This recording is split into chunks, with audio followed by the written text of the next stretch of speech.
Happy Monday. Thank you for joining me for this week's Weekly Wisdom. And happy Labor Day. Do y'all know why we celebrate Labor Day? I was thinking about this. I knew in some theories of what it was, but I never actually done the research. So I went in, did a little bit of research, and the reason why we celebrate Labor Day is to celebrate American workers. So it's a chance for a 3-day weekend, spending time with your family, and it's a celebration of all of those who go out and work in our workforce. So wanted to talk a little bit about appreciation of our employees and our workers and what we do every day when we show up. So from a leader's perspective, you should be treating Labor Day as though it is every day. Value your employees, value what they're bringing to the table. And today we're going to talk about 3 specific things that you can do to show your employees that you value them. The first one is to work towards having happy employees. Forbes state that happy employees take 10 times fewer sick days and are 31% more productive than unhappy employees.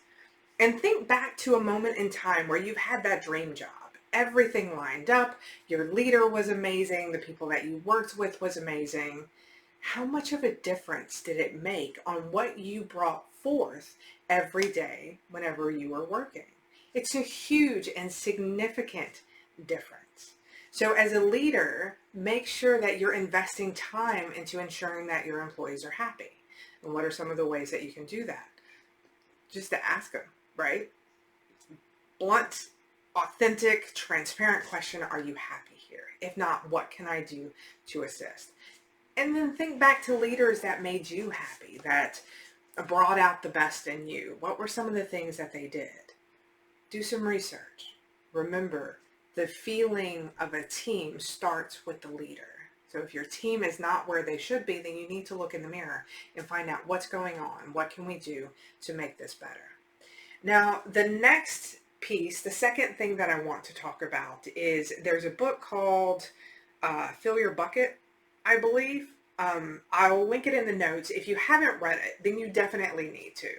The concept is one of everybody has an internal bucket, and whenever you do something kind or nice, then you're putting into their bucket.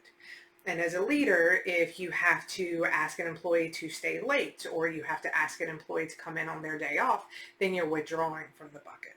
The goal is to make sure that their bucket is overflowing at all times. So if you do have to withdraw from it, it doesn't empty them. It doesn't deplete them. Instead, you're just pulling from an overflowing source. So what are some of the ways that you can put into their bucket? When they do a good job, tell them they do a good job, but don't just do, hey, great job today.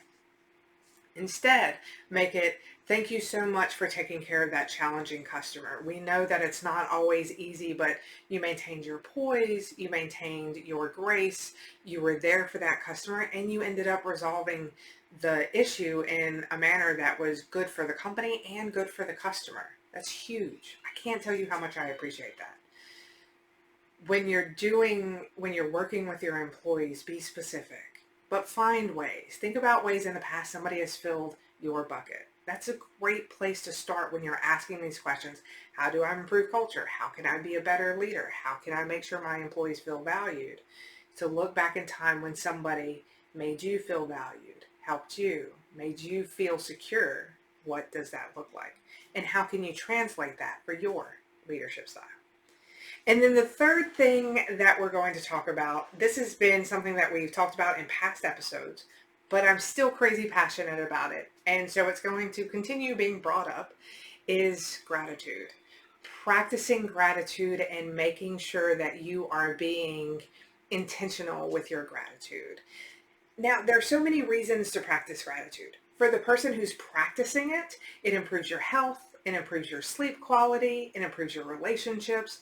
And for those that are receiving your gratitude, it improves all of those things as well. Gratitude is one of those that can have such a huge impact on your day-to-day, and we take it for granted. The easiest gratitude practice that I have found that was to impact my employees was once a week. If you hear the squealing in the background, my 4-year-old is playing with her uncle and they're having a tickle fest. I promise you nobody's getting hurt. So for the gratitude practice, the best way to do this is to write a thank you note once a week to one employee. And again, be specific, but tell them thank you. Tell them why you value them being a part of your team. Tell them why you're so excited that they are there. Okay, guys, so to refresh, some of the things that we as leaders can do every day to ensure that our employees feel valued, not just on Labor Day, but throughout the year, is to be intentional about creating happy employees. Make sure that you're filling your employees' buckets and make sure that you're practicing gratitude. When you do all three of these things, it will help improve the relationships with your team.